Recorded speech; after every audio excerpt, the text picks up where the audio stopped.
اعوذ بالله من الشیطان الرجیم بسم الله الرحمن الرحیم. ګرانزده نن بل درس تاسو ته وړاندې کوم. د درس موضوع ده مطابقتونه یا ایډنټیټیز.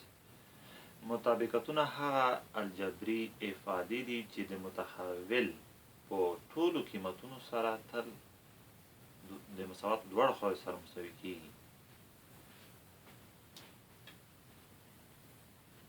لکه مثال زه دغسې ووایم چې A جمع B کل مربع. د دې مطابقت انکشافي بڼه دغسې ده.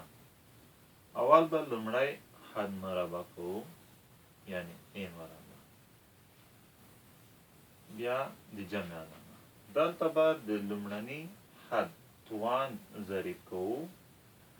د توان څخه به یو کمو چې د دوه یو کم شي یو پاتې کیږي، او بی توان چې په اول حد کې صفر و، دلته به د بی توان د صفر څخه یو ته لوړ شي، یعنی د اول حد توان کمیږي، د دوهم حد توان زیاتیږي. دلته د بی توان صفر، د ا توان دوه.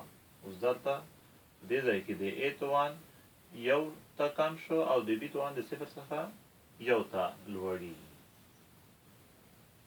په دې ځای کې د لومړني حد توان چې دی هغه په ضریب ضرب کوو، د حدونو په شمېر به یې ویشو. دوه په یو کې دوه، دوه چې په دوه ویشو یو.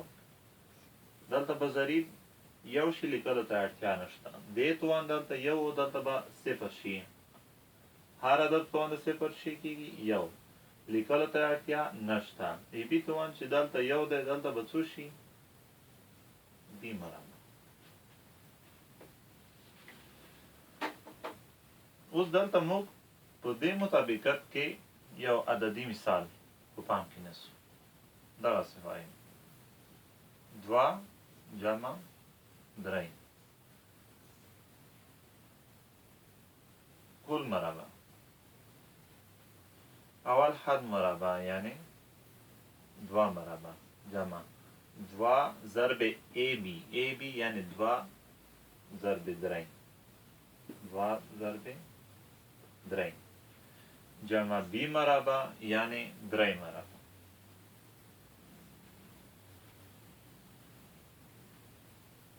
دوا مربع څو کېږي؟ دلته به ولي دوه جمع درې څو شي؟ پنځه. دا داسې لیکلی شو چې پنځه مربع. دوه مربع څو کېږي؟ څلور جمع دوه ضرب دوه څلور، څلور په درې کې 12 جمع درې مربع څو کېږي؟ 9. پنځه مربع څو کېږي؟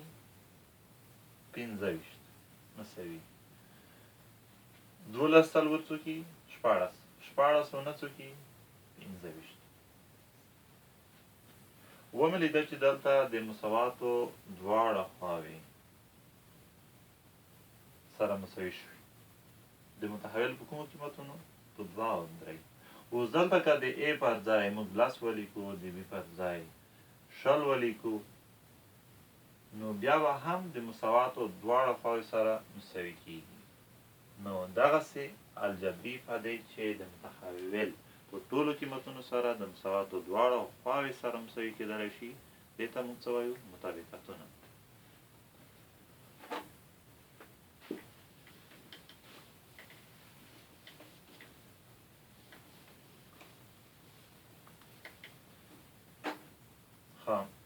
هغه مطابقت چې په هغې کې یو قوس منفي علامه ولري او بل قوس مثبت علامه ولري، د دې د ضرب حاصل قیمت به څه ډول وي؟ ا په ا کې ا مربع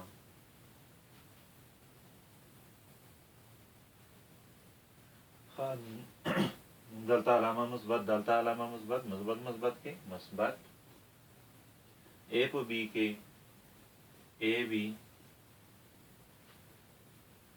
دلته علامه منفي دلته علامه مثبت منفي B په A کې AB ضرب کې تبدیلي حاصل څه کوي ال ل B څخه مخکې ده په انګلیسي تورو سره نو دلته مخکې لیکو منفي په مثبت کې منفي B په B کې B مربع که یې لږ ساده کړو A مربع خپله لیکو دلته AB مثبت AB منفي یعنی مشابه حدونه دي خو علامې مخالفې دي نو دواړه دلته تفریق کېږي منځه ځي نو پاتې شو منفي B مربع یعنی دغسې هم موږ ویلی شو چې د A مربع منفي B مربع مطابقت انکشافي حاصل څه شی کېږي دغسې کېږي یعنې دغسې موږ کولی شو ولیکو چې A مربع منفي B مربع مطابقت مساوي دی د A منفي B او د A جمع B قوسونو د ضرب حاصل سره ښه په دې مطابقت سره موږ کولی شو نوره مثالونه هم وړاندې کړو مثال وایم چې 1/2 کل مربع منفي x پر 15 کل مربع دا موږ څه ډول کولی شو ولیکو د دې مطابقتونو په بخانې د دې قوسونو د ضرب پام سره موږ کولی شو دا ولیکو اول قوس منفي بل مثبت په ضرب کې تبدیلي حاصل څه کوي کولی شو مثبت مخکې ولیکو منفي شاته ولیکو نو لیکو چې 1/2 منفي x پر 15 یو قوس بل قوس څه ډول 1/2 جمع x پر 15 بل قوس په دې ډول کولی شو دغسې مطابقت ولیکو انشاءالله په راتلونکو درسونو کې به د مطابقت نور اړخونه هم تاسو ته وړاندې کوم د دې درس د محتوا په پام سره درس همدلته پای ته رسیږي د بیا لیدو په هیله موافق او کامیاب